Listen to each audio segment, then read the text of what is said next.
ડભોઈ વિધાનસભામાં આવતા ભાયલી વિસ્તારમાં અશાંત ધારા લાગુ કરવા ધારાસભ્ય શૈલેષ મહેતાએ મુખ્યમંત્રીને લખ્યો પત્ર।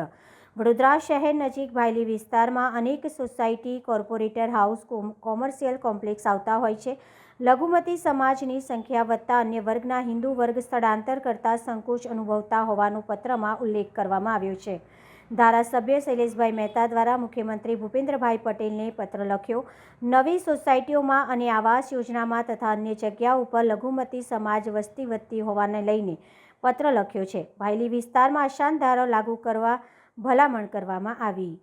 આજરોજ મુખ્યમંત્રીશ્રીની સાથે બેઠક હતી। એ બેઠકમાં કેટલીક રજૂઆતો કરવાની સાથે મેં એક લેખિતમાં રજૂઆત કરી છે કે ભાયલી વિસ્તારને અશાંત ધારામાં લેવો જોઈએ, કારણ કે 22ની ચૂંટણી વખતે પણ લોકોની આ લાગણીને માંગણી રહી હતી। ભાયલી વિસ્તાર ખૂબ જ ઝડપે આગળ વધી રહ્યો છે અને ખૂબ જ વિકસિત વિસ્તાર તરીકે આજે વડોદરા શહેરમાં ભાયલીનું નામ છે। ત્યારે ભાયલી વિસ્તારમાં સોસાયટીઓ, એપાર્ટમેન્ટો, ડુપ્લેક્સો, કોર્પોરેટ હાઉસો અને હોટલો તમામ જ્યારે ત્યાં વધતા હોય ત્યારે પ્રધાનમંત્રી આવાસ યોજનામાં પણ કેટલાક ડ્રોમાં લઘુમતી વસ્તીને ફ્લેટ ફાળવ્યા છે। એના લીધે આંતરિક રીતે લોકોમાં મતભેદો ઊભા થાય છે।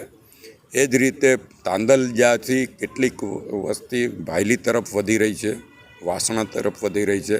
આના લીધે પણ લોકોમાં એક દહેશતનું વાતાવરણ છે અને લોકોની જે લાગણીને માંગણી હતી એને મેં વાચા આપી છે અને લોકોની લાગણીને માંગણી મુખ્યમંત્રી સુધી પહોંચાડી છે। આનો જે પ્રોસિજર છે એ પ્રોસિજર કરીને ત્યાં અશાંત ધારો લાગે એવા પ્રયત્નો સરકારમાંથી કરવામાં આવશે।